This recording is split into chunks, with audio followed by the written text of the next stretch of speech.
नमस्कार दोस्तों, मैं दीपक शर्मा अंग्रेश आपका स्वागत करता हूं द लीगल चैम्बर में। अब दोस्तों, आज की इस वीडियो में हम बात करने वाले हैं सेटलमेंट डीड के बारे में, जिसे आप कॉम्प्रोमाइज डीड भी कहते हैं। अब देखिए दोस्तों, जब कभी भी दो पार्टियों के बीच में कोर्ट के अंदर कोई वाद विवाद चलता है और केस के बीच में दोनों पार्टी आपस में सेटलमेंट कर लेती है कि भाई हमें आपसी अब और ज्यादा कोर्ट कचहरी में नहीं जाना, हम इस केस का सेटलमेंट करते हुए यहीं पर निपटारा करना चाहते हैं। तो अगर दोनों पार्टी उस केस का निपटारा करने के लिए राजी हो जाती हैं, तो उनको कोर्ट में एक कॉम्प्रोमाइज डीड तैयार करते हुए अपने सभी टर्म्स कंडीशंस उसके अंदर लिखते हुए हम दोनों पार्टी उसके अंदर साइन करते हुए कोर्ट से डिक्री पा लेते हैं कि दोनों पार्टियों ने आपस में रजामंदी करते हुए कोर्ट केस को खत्म करा लिया है। नाउ इसी को बोला जाता है कॉम्प्रोमाइज डीड। अब दोस्तों, अगर मैं आपको बोलूं, ऑनरेबल सुप्रीम कोर्ट ने अपनी बिल्कुल लेटेस्ट जजमेंट में यह साफ निर्धारित किया है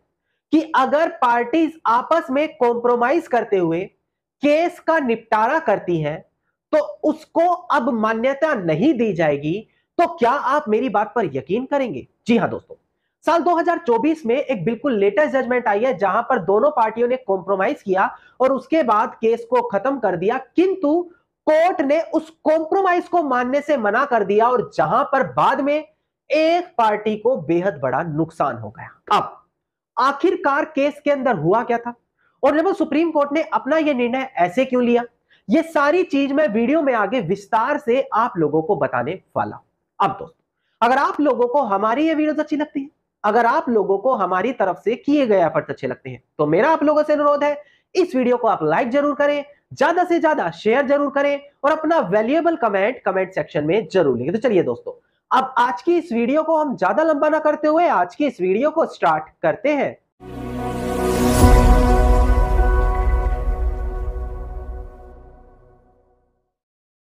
अब दोस्तों, सबसे पहले वीडियो की स्टार्टिंग में आप लोगों को कॉम्प्रोमाइज डीड के बारे में थोड़ा सा जानना होगा। देखिए, सबसे पहले मैं आपको बताऊं, अगर आपने कोड ऑफ सिविल प्रोसीजर यानी कि सीपीसी पढ़ा होगा, तो आप जानते होंगे सेक्शन 89 सीपीसी हमें बताता है ऑल्टरनेटिव डिस्प्यूट रेजोल्यूशन के बारे में, जिसे हम एडीआर भी बोलते हैं। अब देखिए दोस्तों, जो मैंने ये एडीआर यानी कि ऑल्टरनेटिव डिस्प्यूट रेजोल्यूशन आपको बताया, ये कुछ ऐसे तरीके होते हैं जहां पर आप कोर्ट प्रोसेस से बचकर दोनों पार्टी आपस में सेटलमेंट करके केस का जल्द से जल्द निपटारा करा सकते हैं, जैसे कि मीडिएशन, आर्बिट्रेशन, कॉन्सिलिएशन, लोक अदालत। ये कुछ ऐसे माध्यम है जहां पर आपको सालों साल कोर्ट के अंदर फंसा नहीं रहना पड़ेगा। अब दोनों पार्टी आपस में सेटलमेंट करते हुए कोर्ट केस का निपटारा कर लेंगी। अब ध्यान दीजिएगा, जब आप लोग अपनी टर्म्स कंडीशन पर कोर्ट केस का निपटारा करेंगे, तो एक डॉक्यूमेंट ड्राफ्ट किया जाएगा जिसको बोला जाता है कॉम्प्रोमाइज डीड। अब उसके अंदर आप दोनों पार्टियों के बीच में जिस जिस टर्म्स कंडीशन को लेकर कॉम्प्रोमाइज हुए हैं, जो जो शर्तें एक दूसरे के सामने रखी गई हैं, वो सभी चीजें इसी डॉक्यूमेंट में ड्राफ्ट कराई जाएंगी। उसके बाद दोनों पार्टी यानी कि प्लेंटिफ और डिफेंडेंट उन दस्तावेजों पर अपने साइन करते हुए सहमति देंगे और आखिर में कोर्ट के सामने वो डॉक्यूमेंट सबमिट कर दिया जाएगा, जिसके बाद कोर्ट वहां पर अपनी डिग्री पास कर देगा उस कॉम्प्रोमाइज डीड को देखते हुए, जिसे बोला जाता है कि कोर्ट ने कॉम्प्रोमाइज डिग्री को एक्सेप्ट कर लिया। नाउ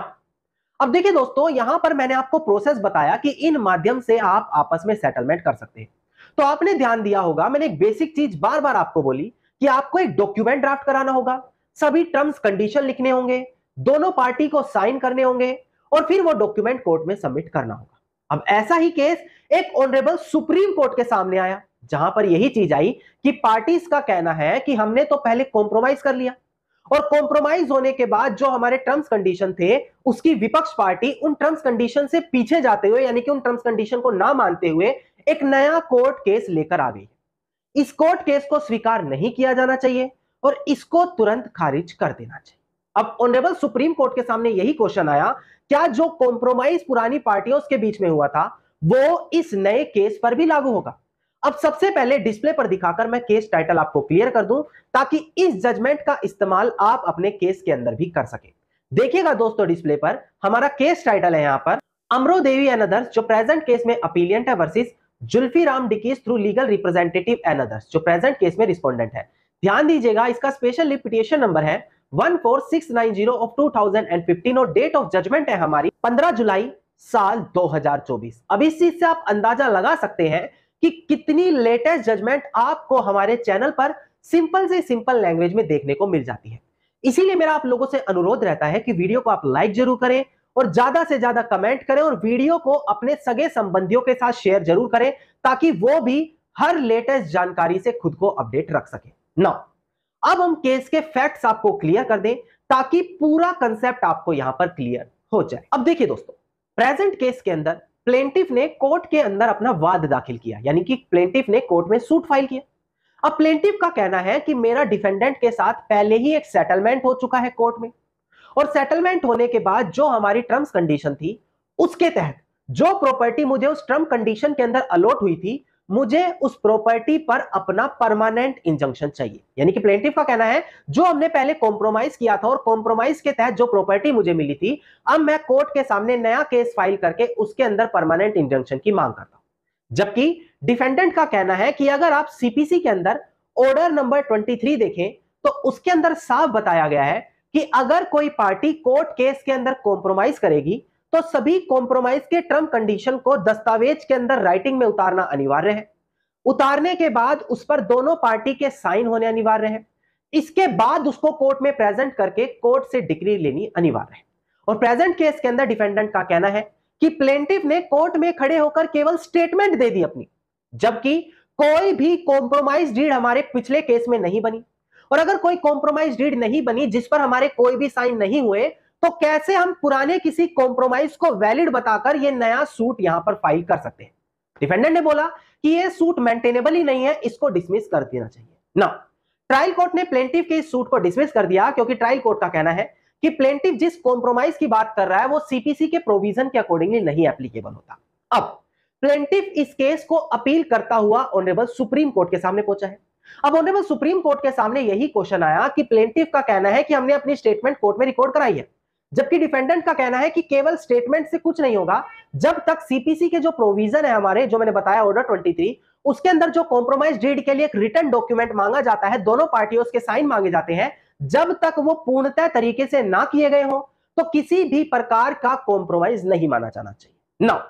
अब ऑनरेबल सुप्रीम कोर्ट ने अपने प्रेजेंट केस में एक बेहद बड़ा फैसला दिया। आप डिस्प्ले पर ध्यान दीजिएगा, मैं डिस्प्ले पर दिखाकर क्लियर कर दूं कि ऑनरेबल सुप्रीम कोर्ट ने आखिरकार क्या बोला। देखिएगा, देखिए ऑनरेबल सुप्रीम कोर्ट ने कहा कि अगर प्रेजेंट केस के अंदर बात करें जो अपील होकर हमारे सामने आया है, तो कोई भी कॉम्प्रोमाइज डीड यहां पर लिखित तौर पर तैयार नहीं की गई और ना ही ऐसी कोई कॉम्प्रोमाइज डीड को कोर्ट ने रिकॉर्ड किया। केवल पार्टी अगर कोर्ट के सामने खड़े होकर स्टेटमेंट देती है तो ये ऑर्डर 23 रूल 3 सीपीसी जो कॉम्प्रोमाइज डीड के लिए बारे में बात करती है, उसके अंदर जो टर्म्स कंडीशन है उनको फॉलो नहीं करेगी, तो इसी वजह से वो कॉम्प्रोमाइज डीड हम वैलिड नहीं मान सकते। अब इसके नीचे आप देखिए, ऑर्डर 23 रूल 3 सीपीसी बात करता है कि अगर एक कॉम्प्रोमाइज डीड बनाई जा रही है जो कोर्ट पास कर रहा है वैलिड डिक्री की तरह, तो यहां पर जो दोनों पार्टी है, जो केस के अंदर पार्टी है प्लेंटिफ डिफेंडेंट है, उनको एक लॉफुल एग्रीमेंट या कॉम्प्रोमाइज राइटिंग में लिखना अनिवार्य है। और ऐसी कंडीशन में जो वो राइटिंग में लिखा जा रहा है, जब तक दोनों पार्टी उसको साइन नहीं कर लेती तब तक उस कॉम्प्रोमाइज को हम रिकॉग्नाइज नहीं कर सकते। यानी कि